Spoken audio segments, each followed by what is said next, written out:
আমার কাছে অধিকাংশ ফোন আসে যে হুজুর এই ম্যাজিক, কালা জাদু করছে, এই কুফরি করছে, এই হয়েছে সে হয়েছে, বদনজর দিয়ে। বর্তমান সমাজে এগুলো প্রচন্ড বেশি আওয়াজ দেয়।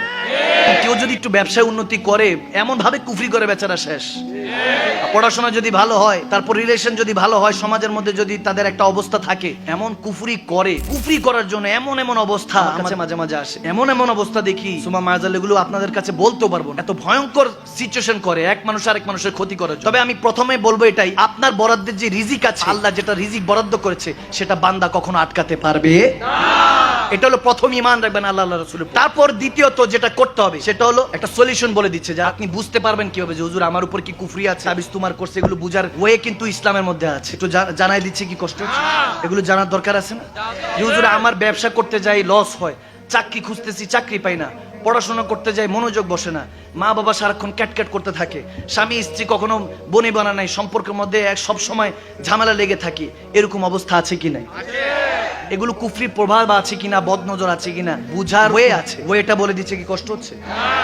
একটা কাপের মধ্যে যেটা স্বচ্ছ, এরকম গ্লাস, কাপটা এরকম স্বচ্ছ হইতে হবে, দুই পার যাতে দেখা যায়। এটা গ্লাসটার দিকে তাকিয়ে চারকুল, যেটা বলা হয় চারকুল, সূরা কাফিরু, সূরা ইখলাস, সূরা নাস, সূরা ফালাক, এই চারকুল পড়ে আপনি এটার মধ্যে ফু দিবেন। ফু দিয়ে এটার দিকে তাকায় থাকবেন আর দুরূদ শরীফ পড়তে থাকবেন, দুরূদ শরীফ পড়তে থাকবেন। চেষ্টা করবেন যাতে পানি না নড়ে। দুরূদ শরীফ 100 বার কমপ্লিট করে আবার চারকুল পরে ফু দিবেন।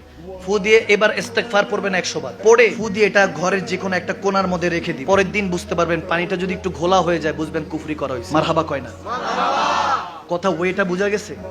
একদম সিম্পল। চারকুল পড়বেন, 100 বার দুরূদ শরীফ পড়তে পড়তে দেখতে হবে, এবং এই আপনার পানি যাতে এই পার ওই পার দেখা যায়, এই সিস্টেম ওয়ে থাকতে হবে। দেখতে দেখতে আবার দুরূদ শরীফ কমপ্লিট হলে 100 বার পড়ে আল্লাহুম্মা সাল্লি আলা সাইয়্যিদিনা মুহাম্মদ ওয়া আলা আলি সাইয়্যিদিনা মুহাম্মদ ওয়া বারিক ওয়া সাল্লিম পড়ে জাস্ট 100 বার ফু দিবেন। এরপর আবার পড়ার পর আবার দেখতে থাকবেন, ইস্তেগফার পড়বেন, আস্তাগফিরুল্লাহ আস্তাগফিরুল্লাহ পড়ে 100 বার পড়ে তারপর ফু দিবেন। ফু দিয়ে এটা যে কোনো ঘরের একটা অন্ধকার জায়গায় আলোটা এইভাবে ইয়ে করে রেখে দিবেন। পরীক্ষা করে দেখবেন, পরের দিনই দেখবেন যে পানিটা যদি এরকম স্বচ্ছ থাকে, ক্লিন থাকে, বুঝবেন কুফরি নাই, বদনজর নাই। আর যদি দেখেন ঘোলা হয়ে গেছে, তখনই বুঝবেন বদনজর আছে, কুফরি আছে। এরপর বলতে পারবেন হুজুর বাঁচার ওয়ে। বাঁচার ওয়ে হলো এই পানিটা আপনি কোনো পুকুর দেখে কিংবা মনে করেন যে জায়গায় ওই চলন্ত নদী আছে যেটা বহমান, ওই নদীর মধ্যে ফেলে দিবেন, কেটে যাবে। এত আস্তে কেন সুবহানাল্লাহ? আমলটা কি খারাপ দিয়েছি? এবার আরেকটা আমল দিব। আরেকটা আমল হলো প্রত্যেক দিন, আমার নবী বলেছেন প্রত্যেক দিন ইস্তেগফার পড়বেন কমপক্ষে 10 বার। কয়বার? আস্তাগফিরুল্লাহ কয়বার? আমার নবী বলেন এটা বেহেশতের একটা দরজা। এটা বান্দাকে দেওয়া হয়েছে যাতে অ্যাক্সিডেন্ট, বালা, মুসিবত, সাইক্লোন, তুফান থেকে বান্দা হেফাজত হতে পারে। 10 বার ইস্তেগফার পড়ে, আস্তাগফিরুল্লাহ পড়ে, একবার দুরূদ শরীফ পড়ে ফু দিয়ে গায়ে মেখে নেবেন। আপনার গায়ে যদি বুলেটও মারে কাজে আসবে না। সুবহানাল্লাহ বলে। করা যাবে, আমলটা করা যাবে।